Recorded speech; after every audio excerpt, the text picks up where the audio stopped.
Grunge, metal, what's the difference? Is there a difference? Next on Retro Serial.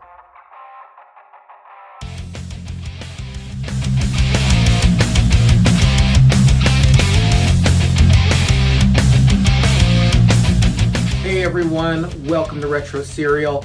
I'm your host, Ian C. I'm glad you could be joining me for today's program. On today's program, we are going to be talking about what is the difference between grunge and heavy metal. But before we get to that, would you please do me the honor of hitting that like button, hitting the subscribe button, hitting the bell notification if you want to know when these things are available, and please share this on your favorite social media. Those things right there really mean the world to me as we are trying to grow our audience here at Retro Serial.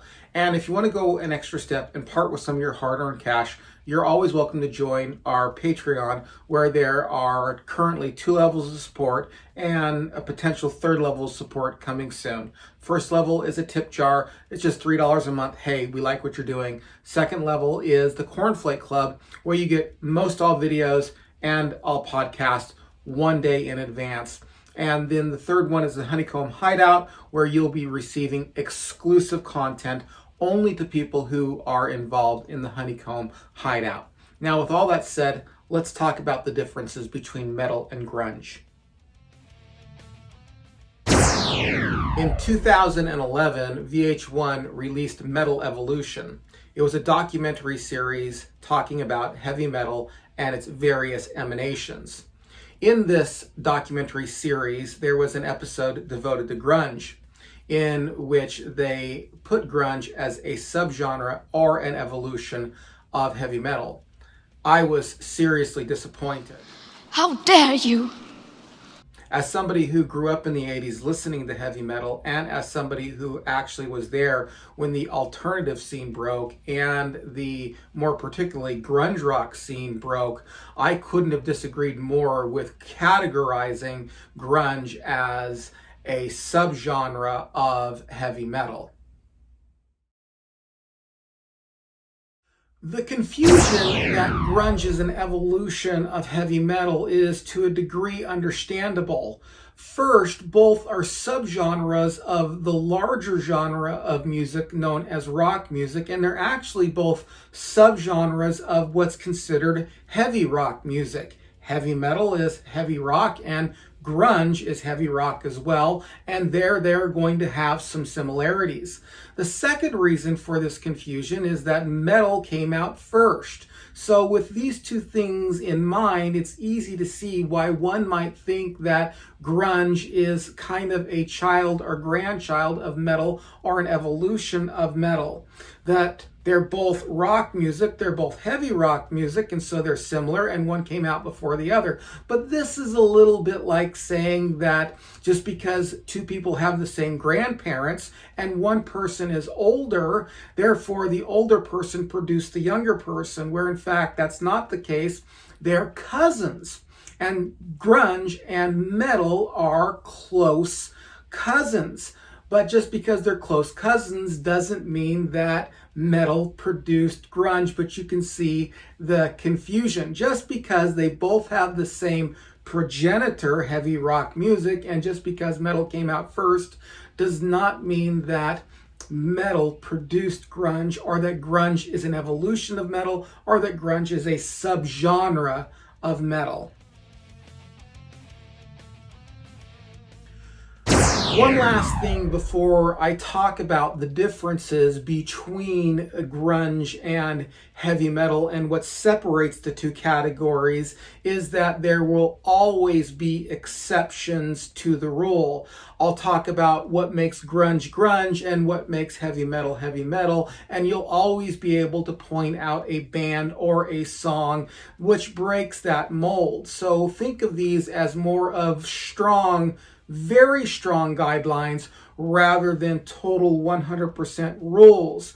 The difference is a rule is never broken, where a guideline kind of gets fuzzy at the edges. And the reason for this is heavy metal is a huge category which encompasses tons of band and even more songs, and so is grunge, although to a lesser degree than heavy metal. And so whenever you lay something out, you'll always think of a song or a band that might not totally fit into the categories that I'm going to lay out as separating these two types of music. I also want to make it clear that I am not saying that heavy metal has had zero influence on grunge. Okay, I'm not saying that. Heavy metal has had some influence on grunge, but the influence is more of that of a close cousin rather than that of a progenitor. That's the distinction I'm going to make. So with that in mind, let's get to some of these differences.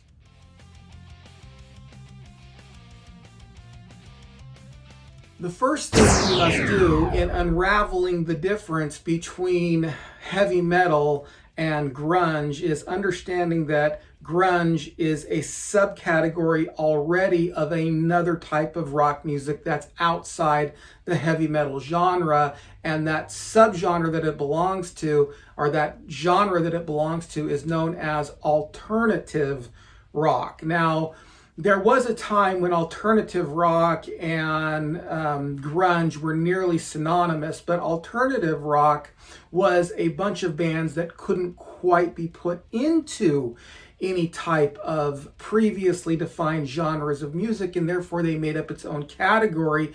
And grunge was one of the favorite stars or favorite childs of that subgenre. But we must remember that also in that genre of music were bands like the Smashing Pumpkins and Nine Inch Nails. Smashing Pumpkins and Nine Inch Nails really had very little in common musically with a band like Nirvana or Soundgarden, although they were all considered to be alternative rock. So what am I getting at here? Heavy metal is a genre of music. It includes bands like Metallica, and it includes bands like Megadeth, and it includes bands like Poison and Rat. Alternative rock is a genre of music, and it includes bands like the Smashing Pumpkins and Jane's Addiction, and it also includes bands like Nirvana and Soundgarden and Alice in Chains. Nirvana, Soundgarden, and Alice in Chains make up a subgenre of alternative rock rather than a subgenre of heavy metal. The next thing we need to understand in distinguishing heavy metal from grunge is understanding its flow of origin. While the flow of origin for heavy metal was always that of a little bit of a favored child to some degree by the record labels and airplay, to one degree or another, heavy metal has always been in the spotlight to a degree, with the exception of a few bands. Maybe you can point out some underground bands in heavy metal, and I'm sure you can. But for the most part, grunge came from what's known as the underground movement. Punk rock really fell out of favor very quickly by larger audiences and by the record labels and by airplay, and was quickly driven underground, but it survived due to its loyal fan base. Out of this underground movement, you begin to get bands that couldn't squarely be defined by any previously established genres of music. So for example, you might have a band who has clearly one foot in heavy metal, but might have another foot altogether in new wave or punk, or a band that clearly has one foot in acoustic rock and clearly has another foot in punk rock. That's why it was called alternative rock, and it developed underground with the explosion of Nirvana and Nevermind and Smells Like Teen Spirit, as we all know. But grunge traces its roots, instead of back through those bands that were more or less stayed in the limelight, it traces its roots both musically and progenitively to the punk rock movement and the underground movement rather than heavy metal, which was not part of that movement altogether. As a matter of fact, there were some violent controversies back in those early days between heavy metal and the underground and punk rock movement. And people who were already established heavy metal musicians actually didn't care for punk rock at all. What am I trying to say? I'm trying to say that grunge came from a different place altogether. Grunge came from punk rock, where metal did not come from punk rock. And in fact, many people in metal didn't like punk rock at all. Now here is one of the big differences I find between grunge rock and between heavy metal, and that is in the lyrical content. In grunge rock and kind of underground rock altogether, but I'll be more specific because we are comparing heavy metal to grunge, and the lyrical content of grunge tends to be more introspective. And as a result of being more introspective, it's more about autobiographical personal struggles. And so there are tones of depression being talked about, or anger being talked about, or angst being talked about in grunge music, where in heavy metal, generally, it tends to be more external to the person. So they're either talking about the life of the party and having a good time at such and such party, or they tend to be storytellers. They tend to be talking about something that is made up by the author or the writer of the music. One can think of 666, Number of the Beast. That's not something that any of the members of Iron Maiden are kind of going through. They're telling the story about a person and about that number. Or you can think of 18 in Life by Skid Row.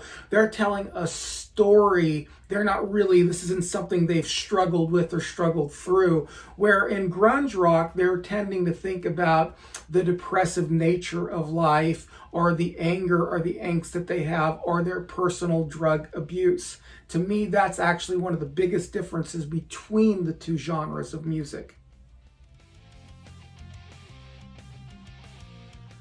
Another way in which heavy metal and grunge are almost mutually exclusive in this category is what they're aiming for in their music. And this comes close to what I said last time about their musical content, but you can also see it in other ways. One of the ways you can see it most clearly is in how they looked. Now, I know that sounds a little bit simplistic and a little bit mundane and a little bit external, but hear me out. The way they looked really reflected what the inner idea of their music was about. So, for example, the inner idea of a lot of heavy metal across all genres of heavy metal tended to be expensive.